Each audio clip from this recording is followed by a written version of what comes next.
Hello, everyone. The clip you're about to hear is from one of our exclusive Patreon episodes on a recent horror release, and just like all of our other episodes, it might include major spoilers for said horror release, so don't listen to it if you haven't already seen it. You've officially been warned.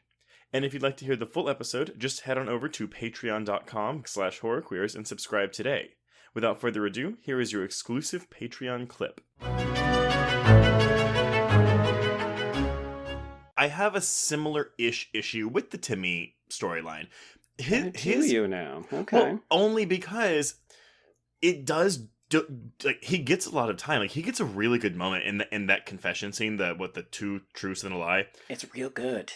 But it's real good. It is. Oh, and he acts it superbly. Yes, Nicholas Gallenstein. Yes, Just who give name to the actor. He's from Chambers, that TV show you hated with Uma Thurman. Oh, he's actually pretty good in that one too. And he actually is in. There was an HBO movie that it was about a girl who blacked out and like she was trying to like remember like at a party and she was trying to remember the next day like what happened. So I think it's about date rape. But both he and Lovie Simone, who plays Tabby, were in this movie and it was called Cher. Okay, I have not heard of that. I haven't either. But we get this moment from him, and then we get this confession. Like, watching him break down was so... And I also love that he's bisexual, you know? He's not, quote-unquote... Shout out to the bisexuals. Thank God, right? Yeah, the lack of bi... It's so great. And, like, I love the line when he's like, it felt good with the girls, it felt good with him. I don't know. Like, I don't know how to say this. And I don't know what it's like to be bisexual either, but like I know that like bi erasure or considering bisexuality as a stepping stone to being gay, like that's something that bisexual so people... frustrating. It is. I mean, in high school, that's what I used to think because that's before I came out. I would say bisexual because it was like you're sticking one toe in that straight pool still, you know. Which I think is unfortunately where most people get this idea is that it is that stepping stone. Whereas I think for a lot of people, it's like it's that. In teenagers, it's important because that we allow them the kind of space to work through how they want to define. And I think the issue with bisexuality is that there is a possibility that people gravitate more towards one sex over the other. But I think there's a power in saying that it's not a phase or it's not a stepping stone. It's just what I like, because I think that really acknowledges that people can live in that space where they are mutually attracted. Like, I think... And maybe I'm speaking for too many people here.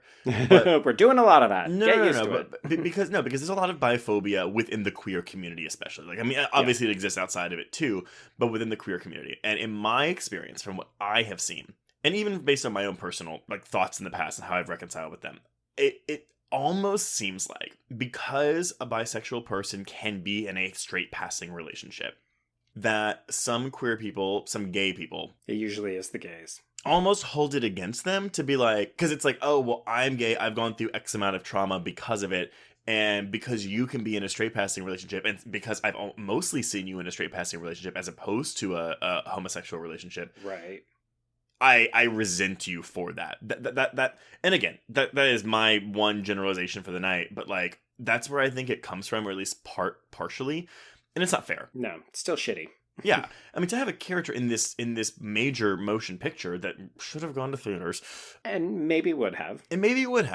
It's really refreshing. The problem is, once we get this admission, he's dead. He is out of the film. And honestly, that's a big issue, right? Like, it's hard not to take personally after the number of times that we have commented on queer characters being murdered after they come out, after they enter into relationships. And it feels particularly galling in this film because you get this admission, it's super emotional, it's so well acted, and you really want to see how does this play out. And then we never see this character again. Well, that's what you're talking about in the beginning, though, right? It's like it becomes a completely different movie. The narrative completely switches. Yeah. And so it's like the movie we were watching, it ends at that scene. We start a new film with the same characters acting out of character. Like, the weird thing about this queer issue as well is that Timmy's confession is that he made out with the David Duchovny character's older son. They had sex. He said we hooked up. Yeah. And we don't know much of Jeremiah. He only appears in a couple of scenes. Wait. It's often difficult to I Sorry. confused him with the middle son frequently. Isaiah. He hooked up with Isaiah. Okay. Like this is the struggle that's the that I problem. had. I couldn't tell these characters apart. Well, no, because when the movie ended, I was like, wait, what happened to the sons? Like, their dad has just been murdered. I mean, rightfully so. But it's like a drop thread. Like, the sons weren't, like, I don't think we needed 3 of them, to be honest. Well, especially when you cast sad to say, a gay-looking younger son. Yeah. Like, I thought that's where this was going. That it was going to be that the dad realized, oh, there is a woman who usurps my authority because he doesn't like the way that Lily is an active female with agency and she's empowered. Mm-hmm. And then I thought he was going to discover that the youngest son was gay.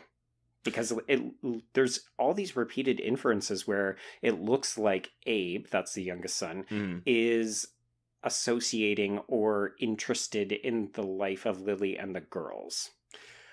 Yeah, you're right. I honestly couldn't even tell you. Like, I mean, the sons are such non-entities in this movie, and that we don't get any scenes with them after their dad has been killed. No.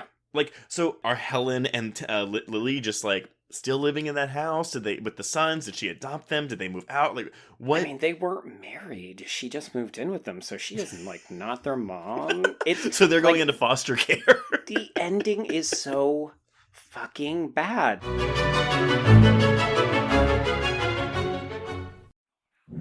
Hello, I'm Shelby Scott, the host of Scare You to Sleep, a podcast where I tell you spooky bedtime stories full of creepy sound effects and music that is soothing yet unsettling to help immerse you into a world of horror. This is a show for those of us who have realized horror can be a strange but relaxing escape from reality. Speaking of escapes, sometimes I lead you through guided nightmares, like a guided meditation, but instead of flowery meadows, I take you on a journey through your own personal nightmare. So come get lost in the terror with me. Listen to Scare You to Sleep wherever you listen to podcasts, or find us online at bloody.fm. Sweet screams.